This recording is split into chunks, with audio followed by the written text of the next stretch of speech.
Halo teman-teman semua, selanjutnya aku bakal ngejelasin ke kalian tentang jenis-jenis retorika politik. Aristoteles menyebutkan jenis-jenis retorika yang biasa digunakan dalam peristiwa politik dalam bukunya yang berjudul Retorika. Ia menyebutkan ada 3 cara pokok dalam praktek retorika. Penasaran kan? Yuk simak penjelasannya berikut ini.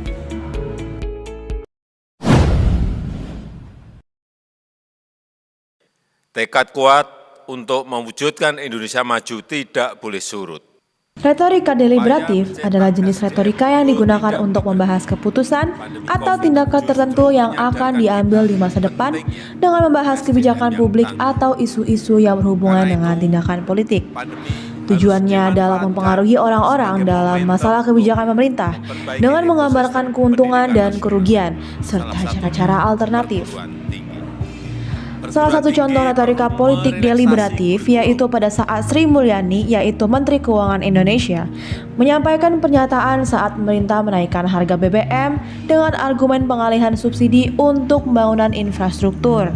Pernyataan tersebut melibatkan argumen yang bertujuan untuk meyakinkan pendengar atau pembaca tentang keputusan yang diambil oleh pemerintah. Dalam pernyataan tersebut, pemerintah menggunakan argumen tentang pengalihan subsidi untuk pembangunan infrastruktur sebagai alasan untuk menaikkan harga BBM. Dalam retorika deliberatif, argumen ini digunakan untuk membujuk pendengar atau pembaca bahwa kenaikan harga BBM adalah langkah yang perlu dilakukan untuk mendukung pembangunan infrastruktur yang lebih baik. Pemerintah menggunakan retorika deliberatif dengan tujuan meyakinkan masyarakat bahwa kebijakan ini adalah langkah yang diperlukan dan bermanfaat. Mereka ingin mempengaruhi opini publik dengan mempresentasikan alasan-alasan yang rasional dan logis serta menghubungkan kebijakan tersebut dengan tujuan yang lebih besar, yaitu pembangunan infrastruktur.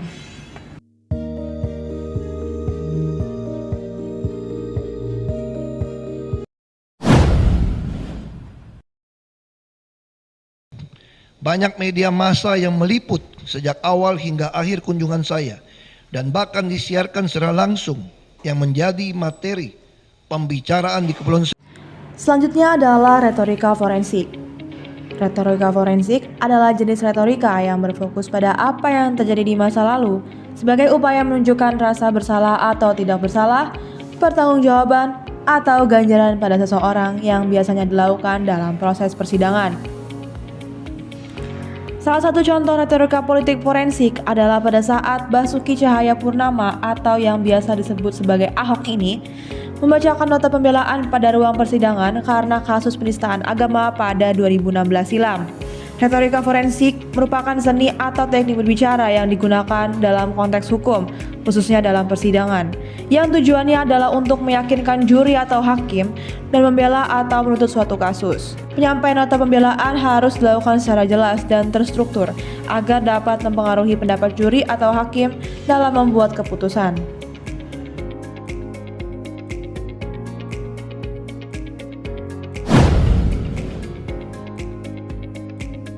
Kalau kita sudah benar kelebihan 3 juta, kenapa harus kita import? Apakah tidak lebih baik devisa itu dihemat, kemudian digulirkan, kita buka lahan baru, kita bantu benih, kita bantu pupuk. Selanjutnya adalah retorika demonstratif. Retorika demonstratif merupakan wacana untuk memuji atau menjatuhkan. Retorika demonstratif ini digunakan untuk memperkuat sifat baik atau sifat buruk seseorang, suatu lembaga, atau gagasan. Debat kandidat presiden seringkali dianggap sebagai bentuk retorika politik demonstratif karena mereka sering digunakan untuk memperkuat atau mengkritik sifat baik atau buruk seorang kandidat, kebijakan politik, dan gagasan yang mereka usung.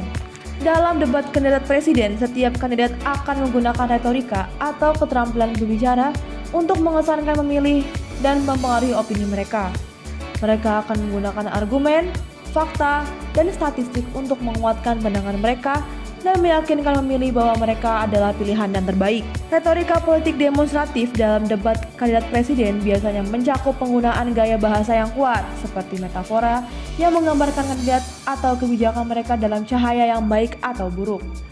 Mereka juga akan menggunakan strategi retorika seperti pembingkaian atau framing untuk mengatur pembicaraan dan membantu mempengaruhi persepsi pemilih. Selain itu, debat kandidat presiden seringkali melibatkan serangan langsung antara kandidat, di mana mereka mencoba untuk mengekspos kelemahan satu sama lain atau mencoba untuk menjatuhkan kredibilitas lawan politik mereka.